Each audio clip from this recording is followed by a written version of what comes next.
Magandang araw sa lahat. Welcome po dito sa ating press conference para po sa updates ng binabantayan nating sama ng panahon na si Tropical Depression Wilma. Ngayong araw po ng Huwebes, December 4, 2025. This press conference is being live streamed at our official Facebook page, DOST Pag-asa, at sa atin pong official YouTube channel, DOST Pag-asa Weather Report. To officially start this press conference, let us hear a short message from the Deputy Administrator for Admin and Engineering Services and also the officer in charge of the Administrator's Office, Ms. Shirley J. David. Sa ngalan po ng aming butihing administrador, Nathaniel T. Servando, nais ko po munang bumati ng isang magandang umaga sa lahat. Sa kabila po na meron na naman tayong binabantayan na sama ng panahon.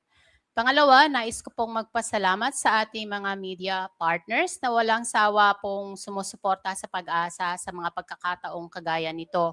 Tunay po na kayo ay katuwang namin sa pagpapaunlad o pagdadagdag ng kamalayan ng ating publiko sa mga sama ng panahon na dumarating sa ating bansa. Lalo na po ngayon ang ating binabantayan ay dalawa, yung epekto po ng shear line at yung tropical depression Wilma at yung posible pong interaksyon ng dalawa. Pangatlo po sa ating mga kababayan, muli po ang Pag-asa ay nandito upang magpaabot po ng updates ukol po sa ating panahon. Naway wag po kayong magsawa na umantabay sa bawat pong ilalabas na impormasyon ng Pag-asa. Lagi po nating tatandaan, lamang ang may alam. So ang ating po magiging desisyon ay laging informed decision kung nakabase po sa mga datos. Muli po magandang umaga at Sir, maraming salamat po muli. Maraming salamat, Ma'am Shirley J. David, ang ating pong Deputy Administrator for Admin and Engineering Services and also the Officer in charge of the Administrator's Office. At ngayon naman po para po sa latest updates regarding po sa binabantayang bagyo na si Tropical Depression Wilma, let us hear from our duty forecaster and weather specialist from the Weather Division, Engineer Chris Perez.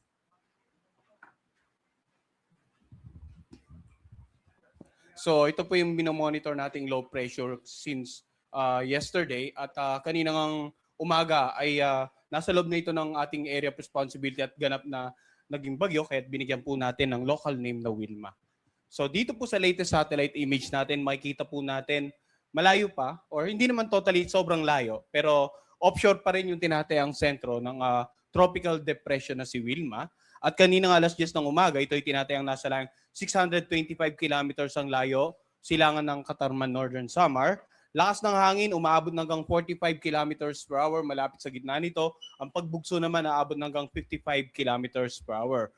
Kumikilos sa direksyong west-southwest, sa bilis naman na 20 kilometers per hour. So yung tinatayang lawak ng bagyo, in terms of yung lakas ng hangin, ay umaabot ng 200 kilometers mula sa sentro nito. At dahil 625 kilometers pa ang layo, so wala pa itong direktang epekto. Bagamat yung distansyang yan ay inaasahan natin sa mga susunod na araw.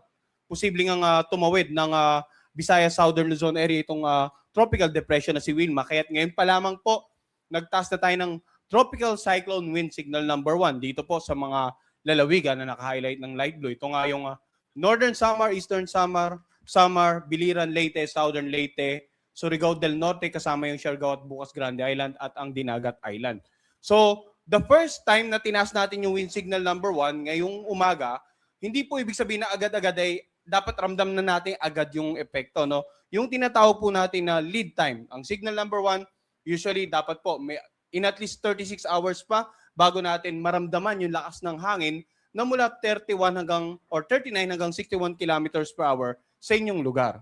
So, yung palugit na oras, yung around 36 hours, bago pa natin maramdaman yung actual epekto ng bagyo sa mga lugar na binanggit natin, ito po ay sapat na oras para makapaghanda po tayo. Meron po tayong time para patuloy na makipag-ugnayan yung mga kababayan natin dito sa mga nabanggit nating lalawigan, makipag-ugnayan sa kanilang LGU, makipag-ugnayan sa kanilang local DR officials para po sa mga disaster preparedness and mitigation measures. Hindi lang po yung mga kababayan natin dito sa inland areas, no, maging yung naninirahan po sa mga coastal areas nitong mga nabanggit nating lalawigan. So bukod po sa bagyong si Wilma, umiral din po ang amihan sa ilang bahagi ng ating bansa. No? So kanina pinag-usapan natin, ang wind signal ay patungkol sa lakas ng hangin na maaaring yung maramdaman sa inyong lugar dahil sa paparating na bagyo. Yung babanggitin naman natin ngayon yung mga pagbugso ng hangin dahil bukod sa bagyo, may umiiral tayong amihan ngayong araw sa Ilocos Region, Cordillera Administrative Region, sa Cagayan Valley, sa lalawigan ng Aurora, Bataan, Calabarzon, Mindoro Provinces, Romblon, Marinduque, Bicol Region at Visayas, or sa natitirang bahagi ng Visayas na walang wind signal, posible rin po makaranas ng paminsan-minsang pagbugso ng hangin dahil sa amihan. Bukas naman, nakararaming bahagi ng Luzon at ng Visayas, samantala sa darating na Sabado, nakararaming bahagi ng Luzon, Visayas, Zamboanga Peninsula at Misamis Occidental. Yung paminsan-minsang pagbugso naman ng hangin, pwede rito magdulot ng katamtaman hanggang sa kung minsan ay maalong karagatan dito po sa mga nabanggit nating lalawigan. So ngayon, tingnan naman po natin ano ang inaasang pagkilos ng tropical depression na si Wilma sa loob ng 3 hanggang 5 araw. Kanina alas 8 ng umaga, ito yung tinatayan nating location, kung babase natin dito sa ating weather map. At bukas nga ng umaga, mapapansin natin ang lokasyon nito, 105 kilometers silangan ng Giwan Eastern Samar. Kaya binabanggit ko po kanina, malayo pa, may sapat pa tayong panahon, oras para makapaghanda. Bukas ng umaga, bagamat offshore, pero mapapansin natin, halos malapit na po sa kalupaan nga ng ating bansa.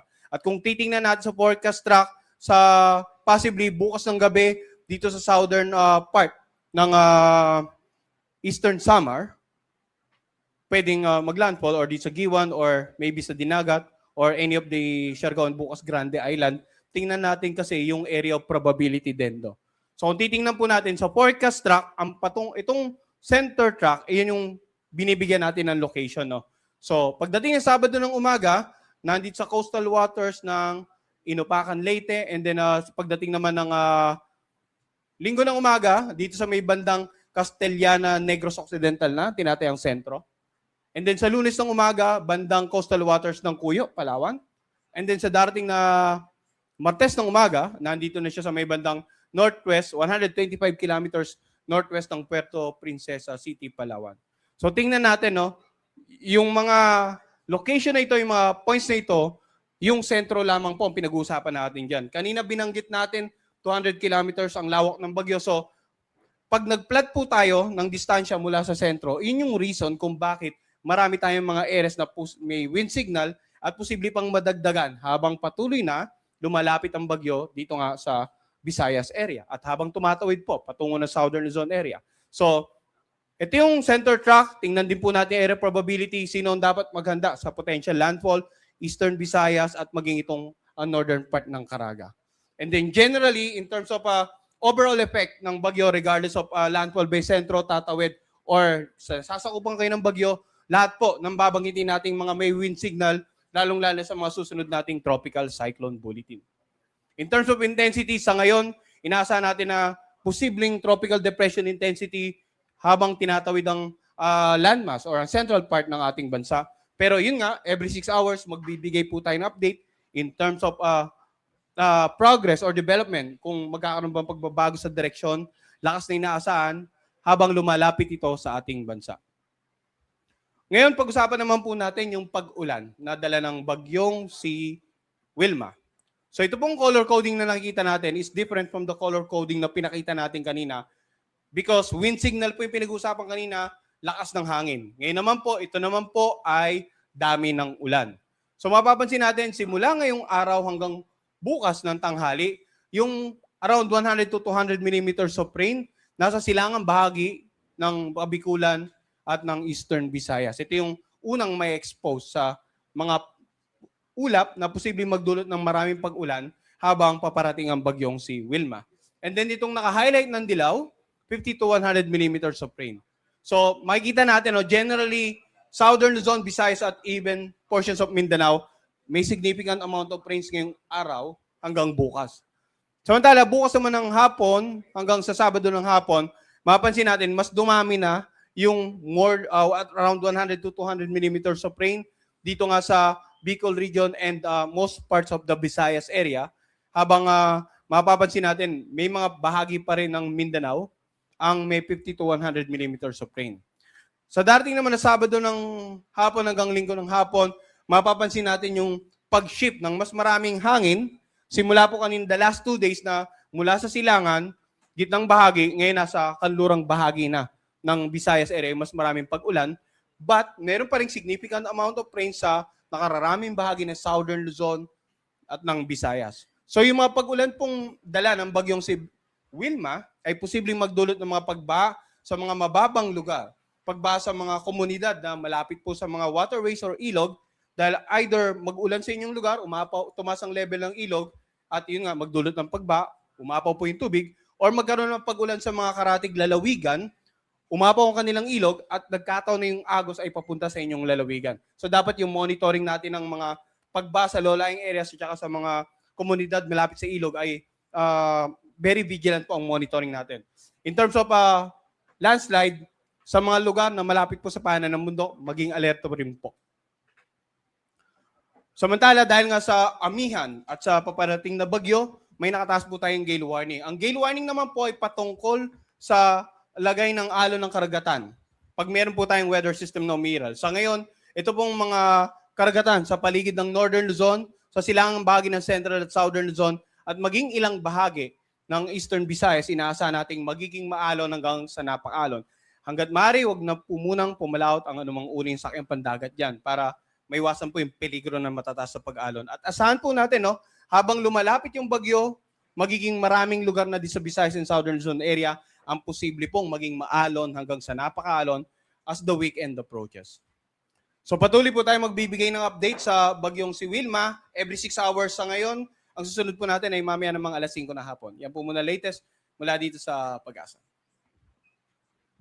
Maraming salamat, Engineer Chris Perez, ang ating pong duty forecaster at Assistant Weather Services Chief ng Weather Division.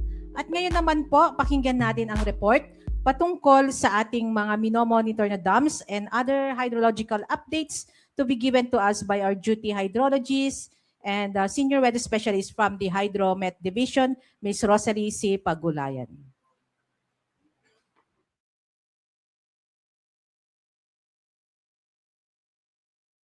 Po sa inyong lahat. So bigyan ko lamang po kayo ano na po yung updates natin. Hydrological updates doon po sa ating minomonitor na dams at mga river systems. Okay, so start ko po dito po sa mga dams na ito na nakikita po ninyo sa inyong screen. So for Angat, meron po siyang pagtaas na 0.11 for the past 24 hours at dahil napakalapit na rin po niya sa kanyang normal high water level which is 212, mangangailangan na lamang po siya ng 50 millimeters na pag-ulan. Kung ito pong TD Wilma ay magbibigay po ng ganyan, maari pong abot niya po yung kanyang normal high water level or yung kanyang spilling elevation. And for Ipo, nasa 100.80, so may pagbaba po siya ng 0.19 meters, so meron na lamang po siyang 0.30 meters away from its normal high water level of 101.10 meters. And for La Mesa Dam, nasa 79.34 po siya, so meron po siyang bahagyang pagtaas na 0.03 meters and still 0.81 meters away from its 80.15 meters na overflow elevation. Upper Wawa, ito po ay nasa Rizal. So nasa 127.13, wala po siyang pagtaas for the past 24 hours at meron po siyang 8.21 meters away from its normal high water level of 135. So gusto ko lamang pong i-emphasize again na ito pong mga dams na to ay wala po sila nung tinatawag na flood control component. So once it reach, ito pong mga normal high water nila or yung kanila pong overflow elevation ay kailangan po nilang magbukas or automatic po itong aapaw. Okay, so tignan po natin ano po yung naging behavior po ng Angat Dam for the month of November. So bakit ko po binibigyan ng emphasis ito? So yung kalalagayan po niya, naging epekto po niya, yung naging response niya dun sa previous rains. So in this case, yung November, yan po yung pwedeng mag-define. Ano po yung magiging epekto niya, epekto ng mga pag-ulan pagdating po ng month ng December. So kung titingnan po natin, napakalaki po ng pag-ulan na naibuhos po dito sa watershed po ng Angat. Total basin rainfall po niya is 666.3. So ang highest rainfall ay nag-occur po nung dumaan po si TC1 which is 244 millimeters for a 24-hour rainfall. So ito po yan. Ito po. So dyan po, dyan mo makikita, no? So kung titignan po natin, very saturated na po yung watershed ng Angat. So whatever ulan po na ma-record for the month of December could also have an impact paano po siya magbe-behave kung kailangan pong magkaroon ng spilling operation for the month of December. Okay, similarly, moving forward, ito pong Ambuklaw ay nasa 751.39. So may pagtaas po siya ng 0.01 meters. So meron po siyang 0.61 meters away from its normal high water level of 752. And Binga, may pagbaba po ng 0.05. At it's 0.25 meters away from its normal high water level. So ito pong dalawang dams na to ay currently, meron po silang bukas na gate, one gate at 0.5 and 0.3 and 0.5 meters. And lahat po ng lumalabas na tubig from Ambuklaw ay sasaluhin ni Binga at ang linalabas pong tubig ni Binga ay sasaluhin naman po ni San Roque, which is currently 278.54.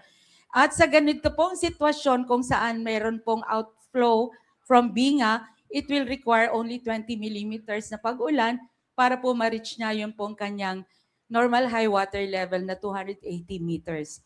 So dahil po bukas po itong dams na to, no? So meron po tayong naka-up po yung ating flood forecasting and warning system for dam operation. So meron po tayong mga hydrological situationers to warn the people from these three barangays rather.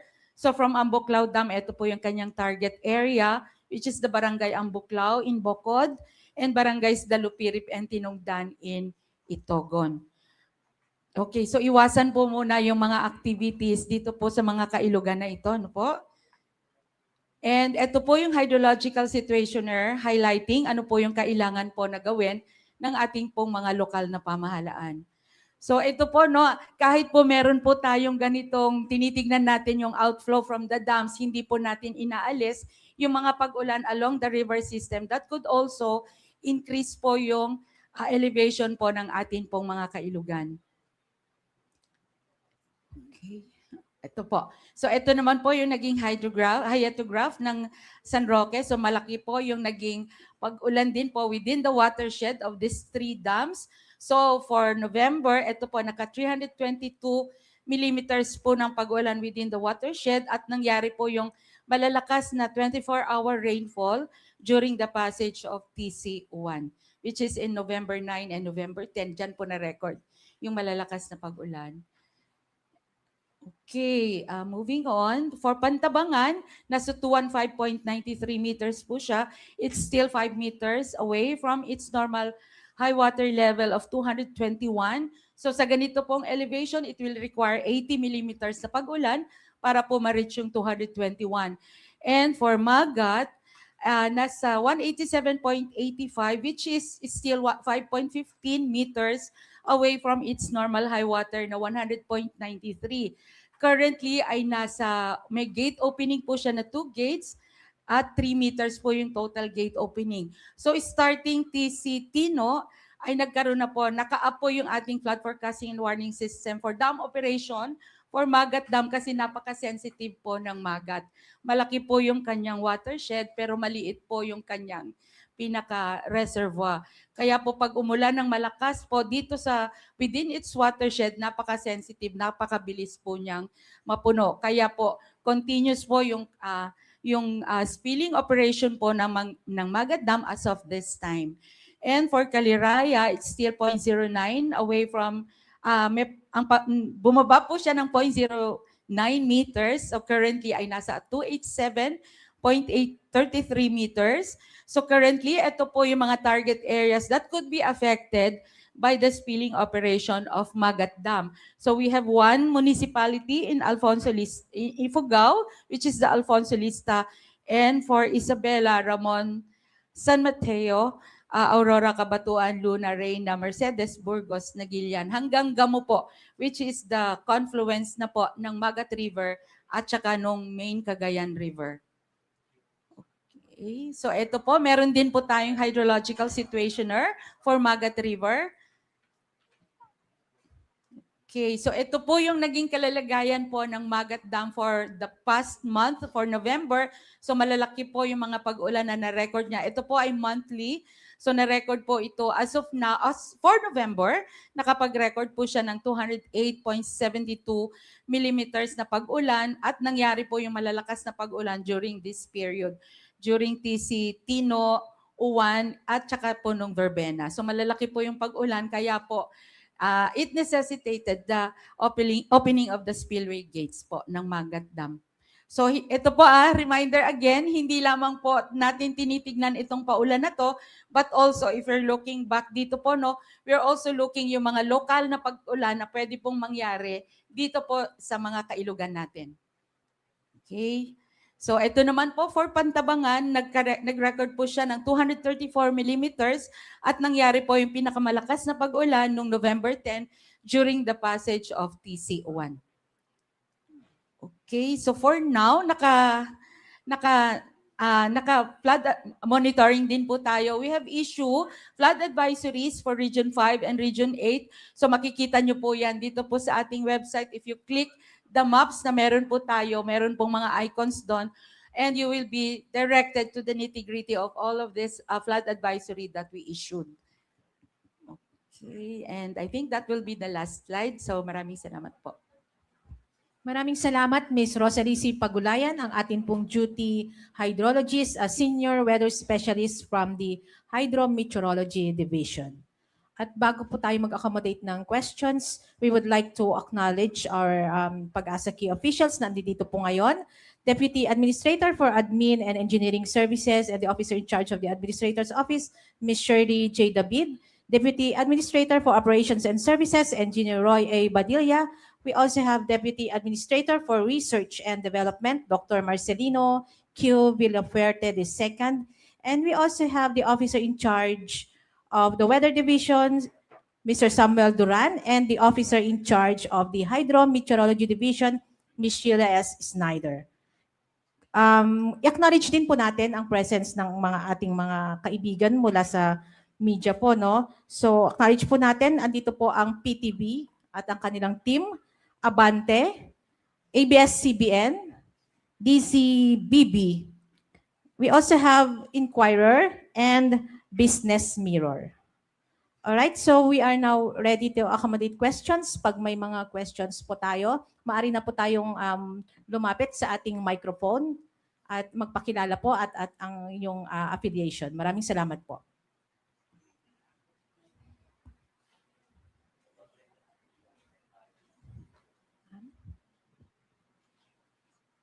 Morning po sa ABS-CBN. Magtatanong lang, how does the rainfall compare po to the previous typhoons that we've experienced in November? At ano po ang possible risks na kinakaharap ng mga taong nakatira doon sa dadaanan ng bagyo?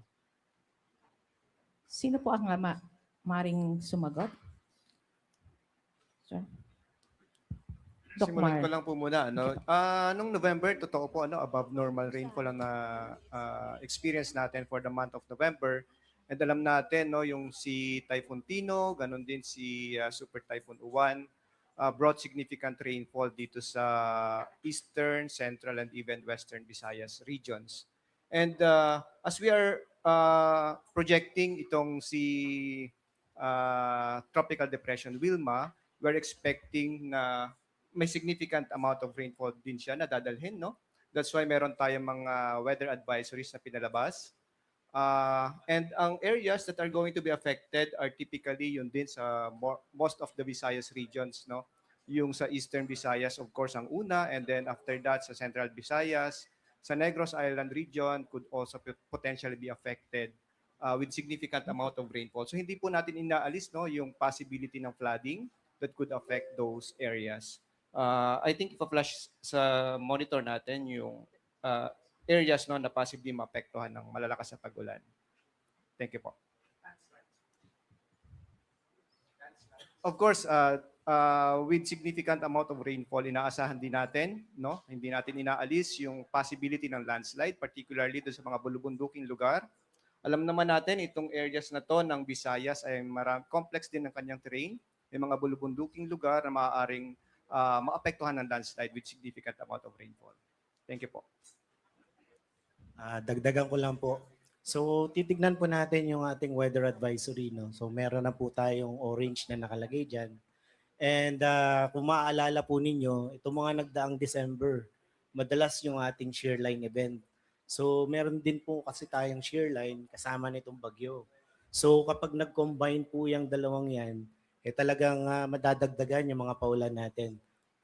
And sa mga susunod po na araw, mapapansin natin kahit pumalayo dun sa track ng bagyo, may mga ulan na meron tayong mga nilagay na nasa ano po yan, weather advisory natin. So hanggang Cagayan, Isabela po, possible magkaroon ng mga pagulan dahil naman po sa enhancement ng shear line po. Maraming salamat, Sir Sam Duran at Dr. Villafuerte. May iba pa po pong katanungan? Yes, ma'am. Good afternoon po from Abante. Ilang bagyo po yung inaasahan within this year and gaano po sila kalakas? Dr. Villafuerte, opo. Maraming salamat po sa katanungan. Base po sa ating forecast para sa buwan ng December, ang inaasahan po natin ay 1 hanggang 2. At ngayon po nakakaisa na tayo. So most likely may isa pa tayong maaaring i-expect towards the end of the year. Maraming salamat, Dr. Villafuerte. At accommodate lang po natin yung ilang katanungan sa atin pong Facebook comment section. Ito po, may katanungan po mula po kay Virgil Valencia. Ano po ang asahan sa NCR? Maging maulan na weekend ba tayo?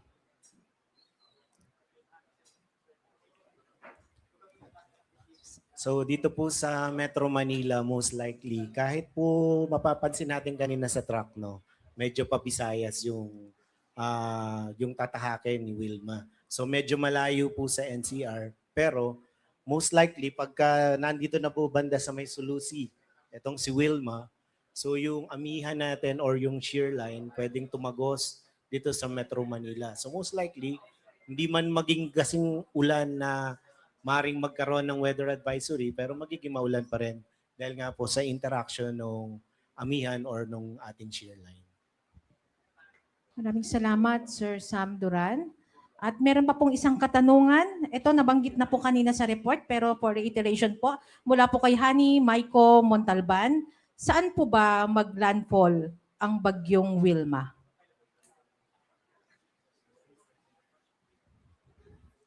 So kung titignan po natin dito sa ating forecast track, so makikita natin na halos sa pagitan po ng summer provinces or most likely southern Leyte or yung Dinagat Islands.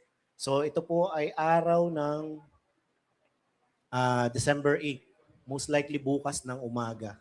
So yun po yung base po dito sa track.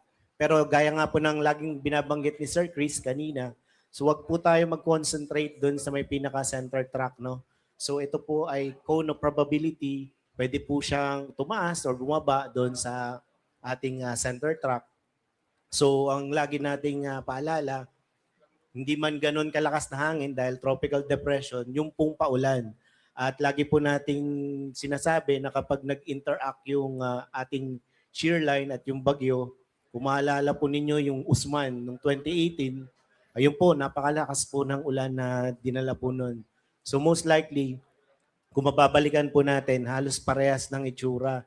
So lagi natin pinapaalala po, no? Kaya kahapon pa, naglabas na tayo ng weather advisory para magbigay na po tayo ng awareness sa ating mga kababayan na meron po tayong parating na bagyo and then malakas na pagulan po.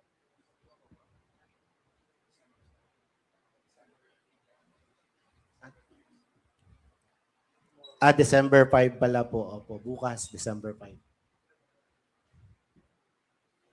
Alright, may mga katanungan pa po ba tayo dito sa media room? Okay. So yes po. Yes, sir. Papa-clarify ko lang po para malinaw sa tao. Yung shear line po ay banggaan ng malamig at mainit na hangin. So alin po yung malamig at mainit na hangin?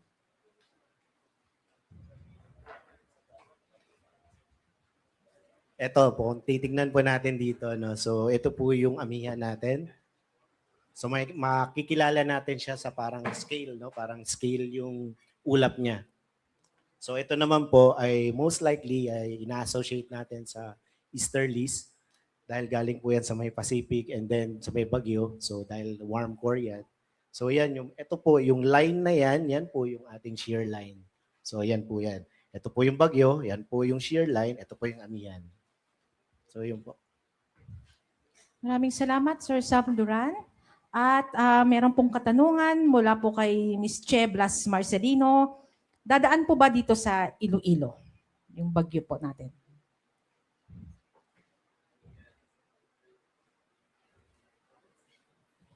Ayan po, based po sa track natin, so makikita natin yung pinaka-center track ng Bagyo. So southern part po ng Panay, yung pagdaan po ng bagyong si Wilma.